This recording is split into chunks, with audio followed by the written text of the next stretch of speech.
Where were you on May 22nd, 2011, when the tornado happened? So at the exact time that it happened, myself and my family were actually at our church attending Sunday night service down here in Ozark, Missouri. And we had heard that this was happening. As a matter of fact, that same system was coming towards the Springfield and the Ozark area where we were. And we actually stopped church service and let people out early and then sheltered in place in the church because that system was coming here. Fortunately, it didn't do damage here. But as we're doing that, we're starting to then hear reports of what had just transpired in Joplin. Wow. So how long was it after the tornado that you actually got to Joplin and saw what had happened there? So that same week, so our church, James River Assembly in Ozark, Missouri, we started putting together teams, and so that following, so 6 days later, the tornado hit on a Sunday, and so that Saturday, the first weekend after a disaster event is always a huge volunteer event. People are coming from Sure. all over the place. So Right. we filled up 3 school buses of Wow. volunteers from here in the Springfield Ozark area and went down there and started and drove through the city for the first time. I guess would have been 6 days later. Wow. Did you were you part of a formal effort, or did you just jump on the bus and go with the intention of just seeing what you could do when you got there? No, it was kind of our church here, a fairly large church, and we had kind of our own disaster response team with the church. So we put together an effort working alongside, and I'll come to this in a minute. I currently work for Convoy of Hope, which is Right. a national disaster relief organization. And so, but prior to me coming on here, I was working alongside the church, and we were coordinating with Convoy of Hope, going into Joplin and helping them distribute resources and actually taking in volunteers to start helping do cleanup that first weekend. Yeah. And who were your contacts? And what's behind this question is that I've talked with others who are actually in Joplin. And what I've heard from them is that the churches in Joplin had, large churches had done things together, had built relationships. And so when this happened, the churches were able to mobilize immediately. Was it a church in Joplin that you all coordinated with, or was FEMA already on the scene? With whom did you coordinate to get in there that first weekend? Primarily Convoy of Hope. Okay, so Convoy of Hope had its own contacts in the city already. Yeah, and Convoy of Hope here, around the country, our primary go-to relationships, contacts are the local church. I mean, that's who we work for or work with. So, that was a natural fit. Obviously, the other thing is here, our headquarters here in Springfield, Missouri. I mean, Joplin is 60 miles down the road. So, Yeah, that proximity was a big piece of that as well. So, sure. again, that my first, time into Joplin after the tornado was prior to me coming on at Convoy. And then since then, I've been here at Convoy now 10 years. Wow. So I'm telling a little bit of the story of me with our church, going in and coordinating with Convoy and helping do some of the work. Out of that, we came across a family that first weekend that was uninsured, and they by accident. So our church, my background is former home builder and fire and EMS. Yeah. So our church decided to kind of adopt that family, if you will, and Wow. rebuild a home for them. Wow. So Yeah. I led that effort from the church side and oversaw rebuilding. We were able to get that family back into their brand new home right before Christmas in 2011. Wow. And then out of that, Convoy, Convoy of Hope, was looking to do rebuilding in the Joplin area, and they hadn't done that before, and they needed somebody to oversee that. And so obviously connections and things like that. So they had reached out to me. So I came on staff basically this time, 10 years ago, to oversee Convoy's rebuilding efforts in Joplin And then I've been here ever since. Wow. Okay. So I'm interested in, what you saw at first, and I want to ask you, well, first, let me just make sure I understand. You met a family from Joplin who had lost their home, were without insurance.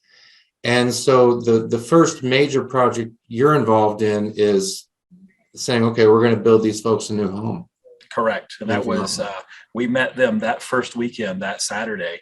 As a matter of fact, we were driving through the neighborhood. And of course, again, it's a Saturday, so you've got volunteers from all over the region, the country almost, helping clean up, right? They're starting to sort belongings and things like that. Right. And we have one of our school buses full of volunteers, and we're driving through this neighborhood. And there's people all over these different homes. And we look over here, and there's a couple, and there's nobody there cleaning on their home. And there's this couple, the home's completely destroyed. And they're just kind of sitting there, just looking. So we stopped, and a couple people got out. We went and chatted with them, and we, said, can we help you guys? We've got a busload of volunteers here. Can we help you start sorting? And so, of course, they said yes. And we started helping them. And it was in the course of that, helping them, and that day having conversation with them, that we learn about the fact that that they didn't have insurance. And it was really kind of a freakish thing, because they had just recently paid off their home. Their insurance was always wrapped up in the mortgage. And when they paid it off, neither of them realized that the insurance had then lapsed. And so they didn't find it out until this happened. And so we meet them 6 days late after the event. They're just sitting there, kind of trying to figure out, what in the world are we going to do? Because we don't have insurance. So we're helping them, start sorting through, and we find that out. And so our church leadership, within just a couple of days, we relay the story to them, and they say, we want to take this on. We want to help this family.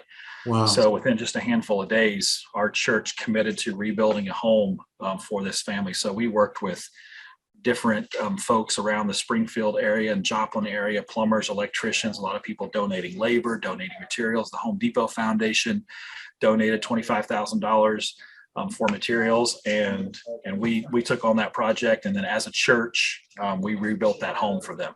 Wow. How many homes altogether would you say you or Convoy of Hope, however you're able to answer the question, how many homes altogether were you, the organization, involved in, either just building from nothing or significantly repairing, just even with a ballpark number? We did. So I helped rebuild the one home with our church, and then Convoy of Hope, we rebuilt 13 homes over the course of the next couple of years. And then we did numerous repairs on top of that. Rebuilt. One of the themes that's come up that I'm very interested in is private response and public response. So of course, President Obama is there immediately. He gives a speech, he comes back the following year. FEMA is there. I don't know how soon, maybe you do. I'd be interested in hearing your thoughts. When you first get there, what do you see? Is it overwhelmingly private actors, like people getting off of church buses? Is it that plus a government response? What do you remember about that? I'm just really interested in public, private, and how that went. It's a little bit of both. So what a lot of people don't realize is on the government side, on the FEMA side, while they have volunteers and stuff that come in a little bit later to set up what they call disaster recovery centers, DRCs, and kind of go door to door, talking with people. Early on, it's not FEMA that arrives. FEMA works through local emergency management. So in the early days, you have the local emergency manager there, be it Joplin or be it the county, they spearhead everything. And the assets that they need for the area, whether it's MREs or water or the National Guard, FEMA and or the state make that available, and the local emergency manager, they manage all of that. They're working with the local resources like the fire departments and EMS and police. You had police departments and fire departments coming in from other parts of the country. What was interesting to see is you had Joplin Fire and Joplin PD, obviously completely, enveloped in what was going on there. So then you had, doing search and rescue and those type of things. Wow. So then you had fire departments like Springfield Fire here 70 miles away, and other departments. They're going in and helping cover the rest of the city. It's really kind of a very unique Wow. and cool situation. So you've got Interesting. police departments, police officers from Kansas City coming down, helping, so that the Joplin fire and police can focus on their city, and you've got these other groups coming in and helping, because you got other parts of the city that's still operating normally, Sure. and they still got to have fire and EMS and police protection and things like that. So you see a lot of that. In addition, you see a lot of church groups, a lot of disaster relief organizations. So with those, you see a lot of the same color T-shirts, right? You see one group over here and you got a bunch of orange T-shirts. You see another group over here and you got a bunch of yellow T-shirts or blue T-shirts. So you see that all over the area. Are these like Habitat for Humanity, Samaritan's Purse, these sorts of organizations? Yep. Southern Baptist, of course, Convoy of Hope, other organizations like that in there. And then, of course, you have lots of individual churches that are in from all over the region, and then just individuals themselves that are just coming in. They throw their chainsaw on the back of their truck and they're in, and they're just saying, hey, how do we help? So that's kind of what you see those first few days and, a couple of weeks. So, going in, I mean, you've heard the news reports, you've seen the news reels, you've seen some photos. But do you remember, sort of that first moment when you actually saw the destruction with your own eyes? Yeah, and I remember exactly. Yeah, so, what was that? So we drove down Interstate 44. We get off on the Main Street exit, which is exit 6. We drive north. And as we're driving on Main Street and we start to get to just north of 32nd Street, and you start seeing a little bit of the debris, and you get a little bit farther along 26th Street and 20th Street, that was kind of the corridor there, and everything's just flattened, complete devastation, to the point where it was so bad that even the locals, they couldn't even find their streets, because the street signs are gone and all that kind of stuff, and it just all looks the same. The city had come in and was clearing, the intersections and stuff out, and they were taking spray cans of spray paint, and they were writing the street names on the pavement so people knew what street to even start on to find their homes, or what was their home. Yeah. What words would you use to describe your own response? I mean, devastating. I remember, we came in on the Main Street area, so residential right there. We looked off to the west. We could see what was St. John's Hospital. Now that's Mercy. So we can kind of see that in the distance. But I think what really, the impact where it really was like, wow, this was just a tremendous, such a powerful event, is when we went down 20th Street to the east, to the area where the Home Depot was, the Walmart, the Academy, some of those big stores, and you see the Home Depot just imploded on itself.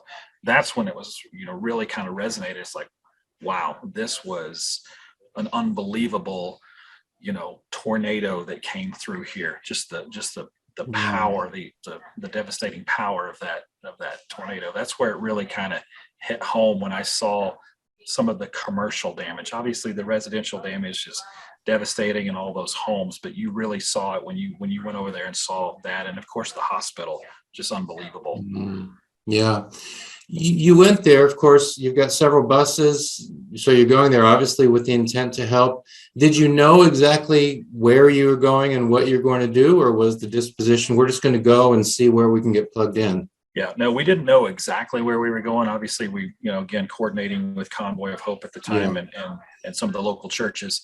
So we didn't know exactly, but it was pretty easy once we got there. I mean, again, because of the proximity here, lots of connections. How we ended up in the neighborhood where the folks were that we met that were uninsured. We had another gentleman, actually a retired police officer that we went to church with, retired Springfield police officer. So there was a group of those guys who had a family member in this particular neighborhood. So a group of the police officers from Springfield had gone to help that family member. They're right across the street from this family. So they call us. We're in another part of town. We're distributing water and some other things like that. They called us and said, "Hey, come over to this neighborhood. Help is needed over here." That's how we ended up in that neighborhood. We go over there, we visit with them for a little bit, and so while we're visiting with them, we look over and we see this couple sitting with nobody around them on this Do site. you know where they've been sleeping? I do not know. I don't. I might have known at the time. I don't remember. I think they had family members in the area, and I think they had a daughter in the area, and I think they were staying with her. Yeah. Now I know you're there. You're in and out of Joplin for 3 years, right? Responding to the tornadoes. From the beginning to the end, I drove back and forth to Joplin in some capacity for 3.5 years. Wow. So I'm really interested in, sort of that early sort of critical stage of all the things you see, kind of the disbelief at what you're seeing. Is there any particular memory that stands out? And I guess it doesn't have to be, something related to the destruction. If I answer the question for myself, I would say that maybe the memory that most sticks out is a guy I talked to from Texas who went to Joplin from Texas. He made a huge cross out of debris, and he just walked around the city carrying this cross, which had a little wheel on it, and just walk around the city praying for the city. And I talked to this guy, and that's kind of the strongest memory I have. How about you? Is there a particular memory that's the strongest memory you have, or the memory that's sort of the most poignant or something? Yeah, maybe two that kind of jumped to mind. One was related to this particular couple that we worked with. So when we pulled up to their house is completely devastated, except there was this one little piece, if you will, sticking up, not very big at all. Well, it turned out to be their master bathroom, very small area. Mm. That's where they had gone to shelter in the storm. Wow. And it was the only thing on that entire property that was left standing. And obviously it had debris all around it. Even the door was still there, and they couldn't get out of the door when it was over. So neighbors heard them banging on the door and cleared the debris so that they could open the door and get out. But the second one that I remember similar. This was a gentleman that we rebuilt a home for once I came on at Convoy. So we rebuilt his home probably a year or so later. Similar story. His home is just a block off of Main Street. So right in the area where I first drove in that very first weekend. Yeah. There was a Sonic drive-in just behind his home, and he had been watching the weather, and he saw, looking out to the west, and saw the clouds in the sky and everything, and he walked over to the Sonic, to the drive-in, to let them know, hey, you guys, you need to be watching this storm, because they're out there serving cars or whatever. And he turned and walked back to his house. He goes in his back door, and he relays the story that he literally was shutting the door, and the storm hit. The door came back in and pinned him to the wall. So essentially he's pinned between the door and the wall. And when he kind of comes to and it all blows over, there's nothing left standing except right where he's at in the door. And he kind of pushes the door back, away from him, and everything's gone, devastated. In both cases, the house just disappear around completely. around the people. Yeah. So, and I'm sure you heard, and there were many stories like that around Joplin, just amazing stories. And to see the destruction, you saw it yourself, the thousands of homes that were destroyed, the destruction all the way through. And of course there was, great loss of life, 100 and I think 61. I know the number fluctuated a little bit, but even that number, it could have been much greater given that devastation, because there were so many stories like that. Yeah. Did you happen to hear, and again, I think this would probably be fairly early on, I've heard about the butterfly people. Did you hear about any of that sort of thing from people on the ground who said, I want to tell you about what I saw? We did.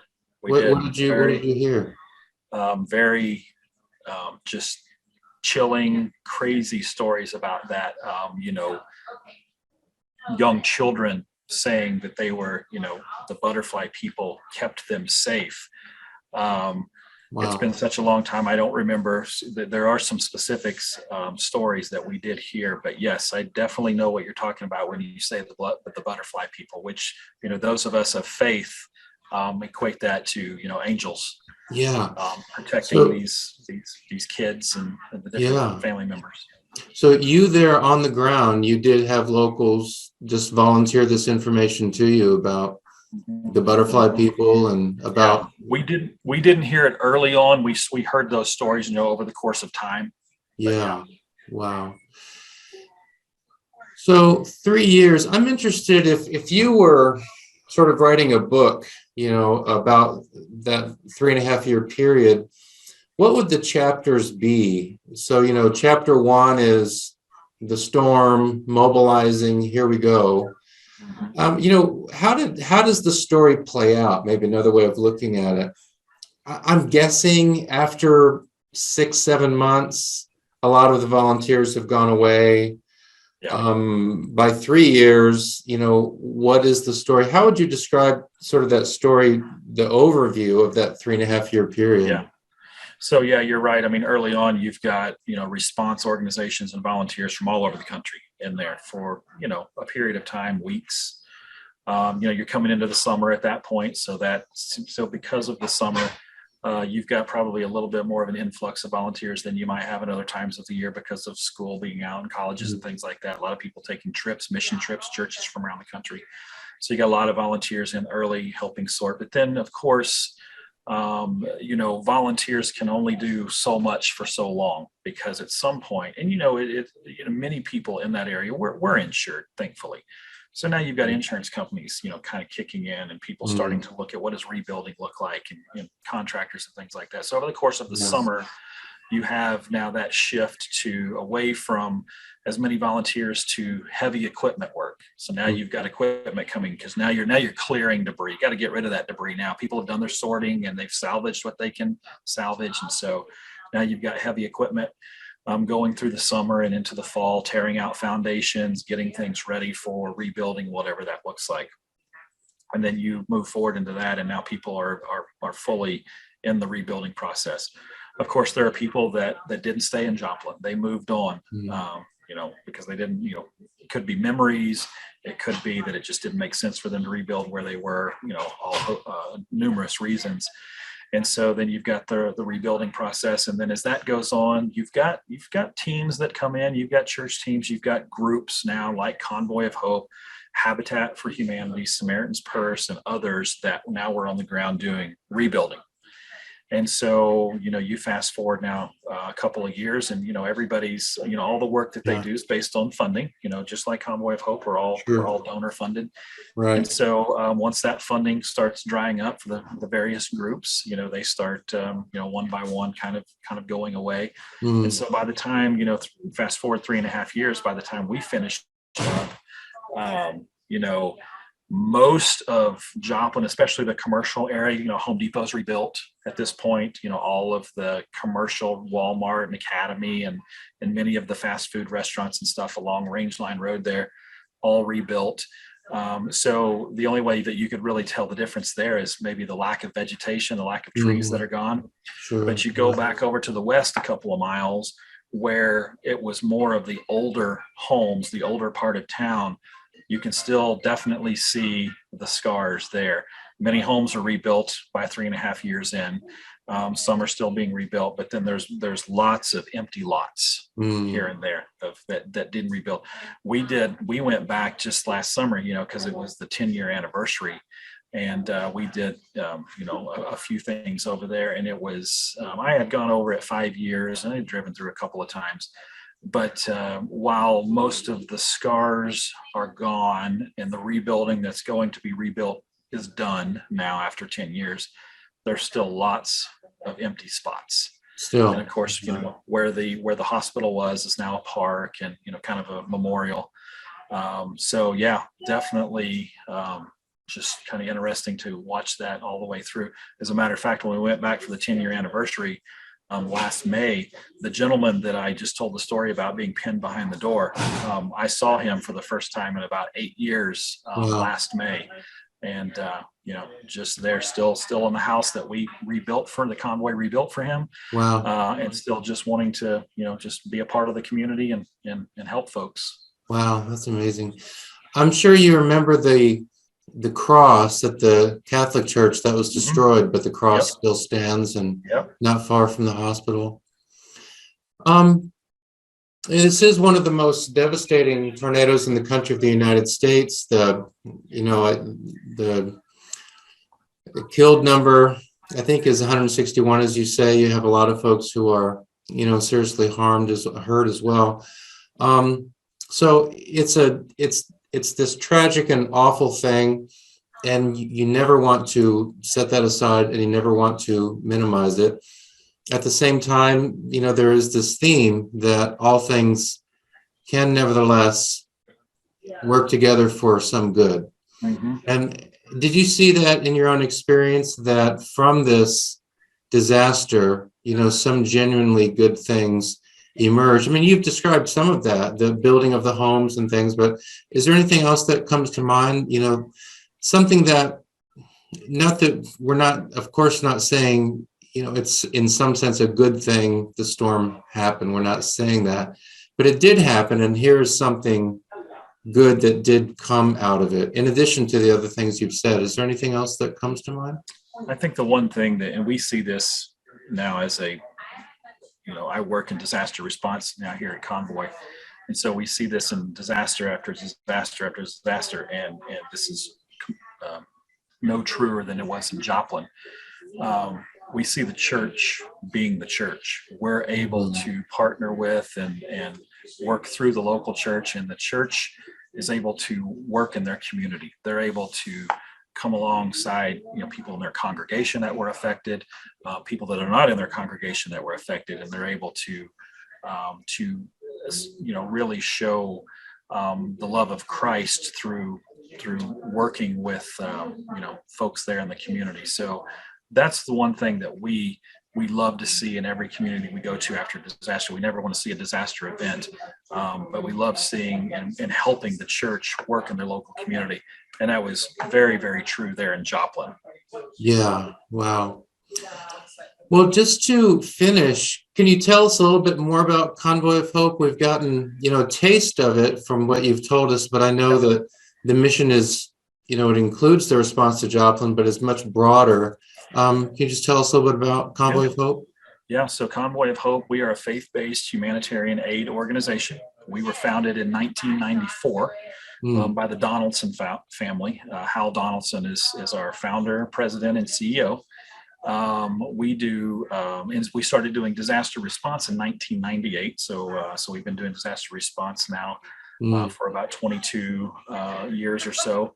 And we do so in addition to disaster response, both domestically and internationally. We respond to, I think, in 2021, over 50 disasters worldwide. Wow. In addition to that, we have children's feeding programs in numerous countries around the world. We feed nearly 400,000 kids a day in our children's feeding programs. Wow. In addition to that, we do community events around the country. Where we go into a community, we working with the local church, and work in areas that where we're working to provide local services, kind of a day of service, if you will, where we're providing groceries to maybe lower income areas and providing haircuts and different services available there, as well as having prayer tents and things like that. And we have a women's empowerment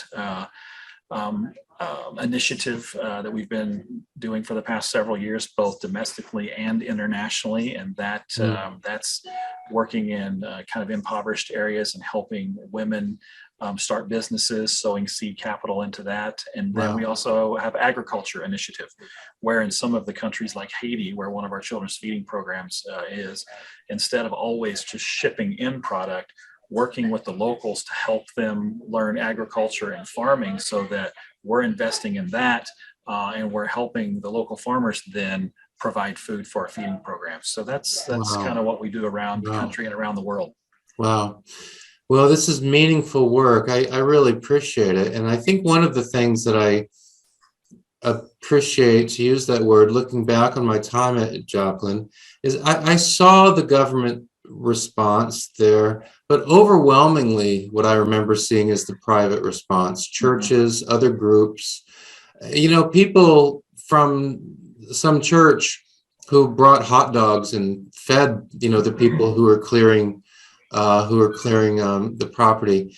That was so impressive, really, just seeing private actors just volunteering their time and coming together and responding to that.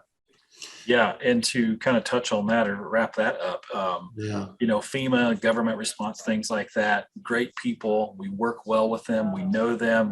We go to their headquarters on a regular basis and keep those relationships yeah, tight. But those folks at FEMA, especially the folks that have been there for years on the voluntary liaison side, they will tell you we can't do what needs to be done in disaster response without the faith-based community.